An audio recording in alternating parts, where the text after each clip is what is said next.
Hello friends, ഇന്ന് നമ്മൾ നോക്കുന്നത് നമ്മൾ ബാത്റൂമിൻ്റെ അകത്ത് പ്ലംബിങ് കാര്യങ്ങളൊക്കെ ചെയ്യുന്ന സമയത്ത് കൺസീൽഡായിട്ട് പൈപ്പ് കാര്യങ്ങൾ കൊടുക്കുന്നത് നമുക്ക് ഏത് പൈപ്പുകളാണ് ഏറ്റവും നല്ലതെന്നുള്ള ഡീറ്റെയിൽസ് വീഡിയോയാണ് നമ്മൾ ഇന്ന് ഉൾപ്പെടുത്തിയിരിക്കുന്നത്.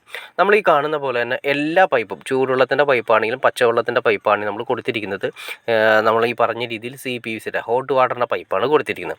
അതിനൊരു കാരണമുണ്ട്, വേറെ ഒന്നും കൊണ്ടല്ല, നമ്മൾ ടൈല് കാര്യങ്ങളെല്ലാം ഇതിൻ്റെ മുകളിൽ ഒട്ടിച്ച് ക്ലിയർ ചെയ്യാനുള്ളതാണ്. അപ്പോൾ നമ്മൾ ഹീറ്റർ കാര്യങ്ങൾ ഉപയോഗിക്കുന്നുണ്ട്. ഹീറ്ററിൽ നോൺ റിട്ടേൺ വാൽവ് ഉണ്ട്. അതായത് എന്തെങ്കിലും ഒരു പ്രശ്നങ്ങളോ കാര്യങ്ങളോ വരികയാണെങ്കിൽ, ഹീറ്ററിൻ്റെ ഭാഗത്തുനിന്ന് എന്തെങ്കിലും ഒരു പ്രശ്നം ഉണ്ടാവുകയാണെങ്കിൽ ഹീറ്റർ ഉപയോഗിക്കുമ്പോൾ പച്ചവെള്ളത്തിലേക്ക് ചൂടുവെള്ളം മിക്സ് ആവാനുള്ള ചാൻസ് ഉള്ളത് കൊണ്ടാണ് ആ നോൺ റിട്ടേൺ വാൽവ് ഈ പറയുന്ന നമ്മുടെ ഹീറ്ററിൻ്റെ അകത്ത് തന്നെ കൊടുത്തിരിക്കുന്നത്. അപ്പോൾ നോൺ റിട്ടേൺ വാൽവിൽ എന്തെങ്കിലും കംപ്ലയിൻറ്റ് കാര്യങ്ങൾ ഉണ്ടായി കഴിഞ്ഞ് കഴിഞ്ഞാൽ ആ വാൽവ് എന്തെങ്കിലും പ്രശ്നം ഉണ്ടെങ്കിൽ ഈ ചൂടുവെള്ളം ഓൾറെഡി നമ്മുടെ പച്ചവെള്ളമായിട്ട് മിക്സ് ചെയ്യാനുള്ള ചാൻസ് കൂടുതലാണ്. പച്ചവെള്ളമായിട്ട് മിക്സ് ചെയ്യുന്ന സമയത്ത് എന്ത് സംഭവിക്കുകയെന്ന് വെച്ചിട്ടുണ്ടെങ്കിൽ ഈ പറയുന്ന നമ്മൾ കൊടുത്തിരിക്കുന്ന പൈപ്പുകൾ, ഇതിപ്പോൾ നമ്മൾ PVC പൈപ്പാണ് നമ്മൾ താഴെ കാര്യങ്ങൾ കൊടുത്തിരിക്കുന്നത്. ഈ PVC പൈപ്പ് പോലെ തന്നെ നമ്മളിപ്പോൾ ഈ ഭാഗത്തെല്ലാം തന്നെ PVC പൈപ്പ് പച്ചവെള്ളത്തിന് അടിച്ചിട്ടുണ്ടെങ്കിൽ ആ ചൂട് PVC പൈപ്പിലേക്ക് ഇറങ്ങിയിട്ട് ആ പൈപ്പുകളെല്ലാം ഉരുകി പോകാനുള്ള ചാൻസ് കൂടുതലാണ്. അങ്ങനെ ഉരുകി പോയി കഴിഞ്ഞാൽ പിന്നീട് അത് വലിയൊരു കംപ്ലയിൻറ്റ് മാറ്റണമെങ്കിൽ നമ്മുടെ ടൈല് കാര്യങ്ങളെല്ലാം കുത്തിപ്പൊളിച്ച് മാറ്റണം, പിന്നെ രണ്ടാമത് ചെയ്യണം. അപ്പോൾ ഈ PVC പൈപ്പ് കംപ്ലീറ്റ് മാറ്റി വീണ്ടും നമ്മൾ CPVCയുടെ പൈപ്പ് കാര്യങ്ങൾ ചെയ്യണം. അപ്പോൾ ഒരു ഹൈ എക്സ്പെൻസ് ആയിരിക്കും പിന്നീട് വരുന്ന കംപ്ലയിൻറ്റ് ഒറ്റ കാരണം കൊണ്ട് വരുന്നത്. അപ്പോൾ ഇതെല്ലാം ഒഴിവാക്കിക്കൊണ്ട് ചെയ്യാനായിട്ട് നമ്മളെല്ലാം തന്നെ പച്ചവെള്ളത്തിൻ്റെ ആയാലും ചൂടുവെള്ളത്തിൻ്റെ പൈപ്പ് ആണെങ്കിലും നമ്മൾ CPVC പൈപ്പ് തന്നെ കൊടുത്താലും എന്തെങ്കിലും ഒരു കംപ്ലയിൻറ്റ് വന്നാൽ പോലും നമുക്ക് ഈ പറയുന്ന CPVCയിലേക്ക്, അതായത് പച്ചവെള്ളം വരുന്ന ഏരിയയിലേക്ക് പൈപ്പിലേക്ക് നമുക്ക് ചൂടുവെള്ളം മിക്സ് ആയാൽ പോലും ഒന്നും സംഭവിക്കില്ല.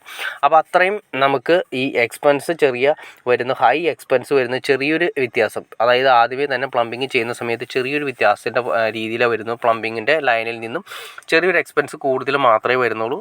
ഹൈ സേഫ്റ്റി ആയിട്ട് നമുക്ക് കാര്യങ്ങളൊക്കെ ചെയ്യാം. എത്ര മിക്സിങ് സംഭവിച്ചാലും യാതൊരു പ്രശ്നങ്ങളും ഒന്നും തന്നെ ഉണ്ടാവില്ല. അപ്പോൾ അതുകൊണ്ടാണ് നമ്മൾ CPVC പൈപ്പ് കൊടുക്കുന്നത്. പിന്നെ നമ്മൾ ഈ കൊടുത്തിരിക്കുന്ന ട്രാപ്പ് നമ്മൾ കൊടുത്തിരിക്കുന്ന രീതി നിങ്ങൾക്ക് നോക്കി അറിയാൻ പറ്റും. ട്രാപ്പ് നമ്മൾ കുളിക്കുന്ന ഏരിയയിലാണ് കൊടുത്തിരിക്കുന്നത്. ട്രാപ്പിലേക്ക് നമുക്ക് വാഷ് ബേസിൻ കൂടി കണക്ട് ചെയ്തിട്ടുണ്ട്. ട്രാപ്പിൽ നിന്ന് വാഷ് ബേസിൻ കണക്ട് ചെയ്തിട്ട് നേരെ പുറത്തേക്ക് തുളച്ചിരിക്കുകയാണ് ചെയ്തിരിക്കുന്നത്. 2 ഇഞ്ച് പൈപ്പാണ് ഔട്ട് കൊണ്ടുപോയിരിക്കുന്നത്. ഒരെണ്ണം നമ്മൾ കൊടുത്തിരിക്കുന്നത് ഒരെണ്ണം നമ്മൾ കൊടുത്തിരിക്കുന്നതെന്ന് വെച്ചിട്ടുണ്ടെങ്കിൽ വാഷ് ബേസിൻ നേരെ ട്രാപ്പിലേക്കാണ് കയറ്റിയിരിക്കുന്നത്. അതല്ലെങ്കിൽ നമുക്ക് വാഷ് ബേസ് യൂസ് ചെയ്യുന്ന സമയത്ത് സ്മെല്ല് വരാനുള്ള ചാൻസ് കൂടുതലാണ്. അത് നമ്മളിതെല്ലാം തന്നെ വേസ്റ്റ് അതിൻ്റെ കുഴിയിലേക്കാണ് കണക്ട് ചെയ്തിരിക്കുന്നത്. അങ്ങനെ കുഴിയിലേക്ക് കണക്ട് ചെയ്തിരിക്കുന്നതുകൊണ്ട് സ്മെല്ല് കാര്യങ്ങൾ വരാനുള്ള ചാൻസ് ഉണ്ട്. അപ്പോൾ ട്രാപ്പിലൂടെ കയറ്റി വിട്ടിട്ടുണ്ടെങ്കിൽ നമുക്ക് വാഷ് ബേസിൽ സ്മെല്ല് ഫീൽ ചെയ്യില്ല. കാരണം ട്രാപ്പ് എപ്പോഴും ഒരു നിശ്ചിത ഹൈറ്റിൽ, ഒരു ഇഞ്ച് അല്ലെങ്കിൽ 1/2 ഇഞ്ച് ഹൈറ്റിൽ അല്ലെങ്കിൽ 3/4 ഇഞ്ച് ഹൈറ്റിൽ ഓൾറെഡി അതിൻ്റെ അത് വെള്ളം ഉണ്ടാവും. ഈ വെള്ളമാണ് അതിൻ്റെ അകത്ത് എപ്പോഴും ആ സ്മെല്ലിനെ തടഞ്ഞ് നിർത്തുന്നത്.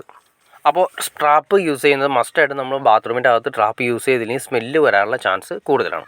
അപ്പോൾ നിങ്ങൾക്ക് ഈ വീഡിയോ ഇഷ്ടപ്പെട്ടെന്ന് വിചാരിക്കുന്നു. ഇനി എന്തെങ്കിലും ഡൗട്ട്സ് കാര്യങ്ങൾ തീർച്ചയായിട്ടും കമൻറ്റ് ചെയ്യാൻ മടിക്കരുത്, ഷെയർ ചെയ്യാനും മടിക്കരുത്, സബ്സ്ക്രൈബ് ചെയ്യാനും മടിക്കരുത്. സബ്സ്ക്രൈബ് ചെയ്താൽ മാത്രമേ നമുക്ക് ഇതുപോലെ ഇൻഫോർമേറ്റീവ്സുള്ള വീഡിയോസ് ചെയ്യാനുള്ള ഒരു ഇൻസ്പിറേഷൻ ലഭിക്കുള്ളൂ. അപ്പോൾ തീർച്ചയായിട്ടും ചാനൽ ഒന്ന് സബ്സ്ക്രൈബ് ചെയ്തേക്കാം. ഓക്കെ ഫ്രണ്ട്സ്, അടുത്ത വീഡിയോയിൽ കാണുന്നവരെ ഓക്കെ.